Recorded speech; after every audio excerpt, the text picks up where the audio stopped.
Assalamu alaikum warahmatullahi wabarakatuh. So today we are going to deal with the topic of compound sifa. A sifa, as you know, is something that is describing an ism. This is, you can say, an extension of the topic that we have covered so far, al-ismul mawsul wasilatuhu and its ayat. So compound sifa is actually an extension to it. So let's see what is its function in grammar. So sometimes in order to describe an ism, one word is not enough. For example, if you are saying a tall woman, now maybe you want to say something more about that woman, that a woman who teaches at a university. So that's a whole sentence. A woman who teaches at a university. That's a big description. And for that, you used a sentence. And sometimes you can also use fragments that describe an ism. So this is where compound sifa steps in. Let's see how many types of sifa do we have. So the types of sifa can be divided into three classifications. It can be it can be an ism form, like for example, ism sifa. Ism sifa is something which is used to describe another ism, which is actually the mawsuf of that sifa. Then the sifa can be in a sentence form, and it can also be in a fragment form. Now, in ism form, you can either have al-ismul mufrad, for example, one word that is describing in a mawsuf, that could be al-ismul mufrad. Then, if you remember, we read in al-ismul mawsul wasilatuhu that it is also considered, the whole thing is considered as an ism. So that can also be used to describe a mawsuf, an ism. Then in sentence form, you can have jumlatul ismiya, and jumlatul fi'liya. These are the two sentences which you can use to describe an ism, a mawsuf. Then on fragment level, you can use an idafa and you can use jar majroor to describe an ism, to describe a mawsuf.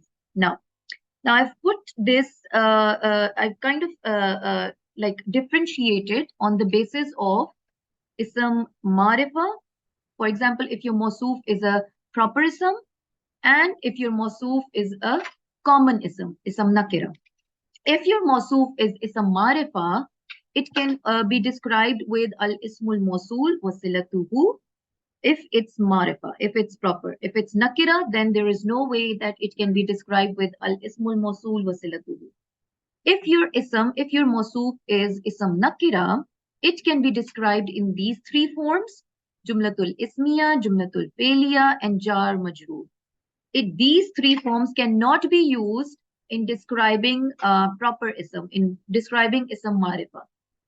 And these two, ism mufrad and idafa, these two can be used to describe a proper ism, a proper mawsuf, is a mawsuf of proper ism, and a mawsuf which is a common ism. So these are in the middle, as you can see, because they can describe ism nakira, they can also describe ism marifa. So your mawsuf can be either, and it may well go with either of them. Now, let's look at if your mawsuf is, so if you remember, I just told you that when it comes to jumla ismiya, only nakira ism, common ism can be a mawsuf. So that is one of the main condition, that if ism nakira is, is a mawsuf, it is directly following jumla ismiya. There should not be anything in the middle, nothing breaking the chain. And also, if you go further, jumlatul ismiya is matching the mawsuf in a way. There is something in jumlatul ismiya which is referring to the mawsuf, which is a nakira ism, and that is called the aid. You do have a fair understanding of what aid is. One thing that I keep reiterating, that it should meet the number and gender of the mawsuf. Okay, so now let's look at the example. So let's see. The example is qabaltu rajulan huwa talibun fi jamiatin. Now, this, as you can see, is this is your mawsuf. This is the nakira ism. As you can see, there's no al here. And it's directly following jumla ismiya huwa talibun fi jamiyatin. And that is considered its sifa. And then as you can see that this huwa is matching in number and gender with rajulan, so it is the I. So all these three conditions are met. The translation would be I met a man, not the man, who is a student in a university. Okay, let's look at the sifa if it's a jumla a failure. Again, the conditions are same as jumla ismiya. It should be a common ism. The mawsuf should be a common ism. It is directly following the jumla a failure. And also the same condition that we had in jumla ismiya, that it should be matching the mawsuf. There should be an aid in jumla failure that should match in number and gender with the mawsuf over here. So let's look at the example. The example is again qabaltu rajulan allamathu. Now this again is your common ism nakira, which is your mawsuf actually, and it is directly followed by a jumla failure allamathu. So this is your sifa. So that condition is met. And as you can see over here, this is your I, which is matching in number and gender with rajulan. So it's also one and it's masculine. Rajulan is also one and masculine. So the translation would be, I met a man whom she taught. Allamat, she taught. And who is the I going back to rajulan. Now let's compare all these sorts of sifa that we have learned so far. So for example, a sifa can be in the form of jumlatul ismiya, jumlatul failiya, it can be al-ismul mufrad, and it can also be al-ismul mawsul or silatuhu. Now your first example is again qabaltu imra'atan hiya talibatun fi jamiyatin. Again, you can see the whole sentence is jumla-e-ismiya. And the translation would be, I met a woman who is a student in a university. So the the sifa is who is a student in a university. Hiya talibun fi jamiyatin. Hiya is the I, which is going back to imra'atan, matching in number and gender. Jumla failure. So if your sifa is jumla failure, it would look like this.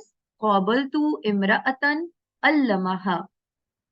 So you can see imra'atan is your mawsuf. Allamaha followed directly by the ism by jumla failure. And this ha is matching in number and gender with imra'atan. So this is the I. So I met a woman. A woman is your mawsuf. It's common, so it's a woman whom he taught. So your sifa would be whom he taught. Allama he ha. Ha is the ayat for imra'atan, so whom he taught. Now, in ism mufrad, as if you remember, we learned that it can describe a common ism, it can also describe a proper ism. In the first example, imra'atan is common, and that's why your sifa is also common. It's al-ismul mufrad, it's ism sifa. If you see ya nisba changes it to a sifa, so Pakistaniyatan, it's matching in all four properties with imra'atan. Now, the translation would be, I met a Pakistani woman. So it's common, so it should be a Pakistani woman, and the sifa is Pakistani. Now, what if your mawsuf, your ism is marifa, then again your ism mufrad will also become marifa. Over here we didn't have al, we put an al and it became proper, and all four properties are matching in al-imra'ata, with al-imra'ata. So the translation would be slightly different. I met the Pakistani woman. So instead of a, it becomes the, because it became proper, and this is your sifa, Pakistani. Now, last one is, right now, the last one, we still got two more types of sifa, but at the moment, al-ismul mawsul wasilatuhu, if you remember, qabaltu al-imra'ata allati allamat fi jamiyatin. So al-imrata, as you can see, this is marifa. It's proper, and that's why we can use al-ismul mawsul wasilatuhu to describe it. You cannot use it to describe a commonism. So allati allamat fi jamiyati. Allati is matching in both number and gender with al-imra'ata. And then allamat is again has an ayat inside ayat. She taught, which is matching with allati and al-imra'ata. So the translation would be, I met the woman who taught at a university. So if you see, the sifa is actually who taught at a university. This is describing that woman. So this is your sifa. So now look at how these three examples, if you can see imra'atan, imra'atan, imra'atan, they are all mawsuf as ism nakira. All these mawsuf are common ism. Then you have these two examples, which is al-Pakistaniyatan, al-Imra'ata, al-Imra'ata. They are both ism marifa, they are proper ism, and hence the mawsuf is proper, so it can be described with al-ismul mufrad or al-ismul mawsul wasilatuhu. So this is just a little distinction between, what can be used to describe a proper and common ism. This is your presentation. Thank you so much. We'll continue this topic again. There are two more types of sifar left, which I'm going to deal with in the next presentation. Till then, take care. Allah Hafiz.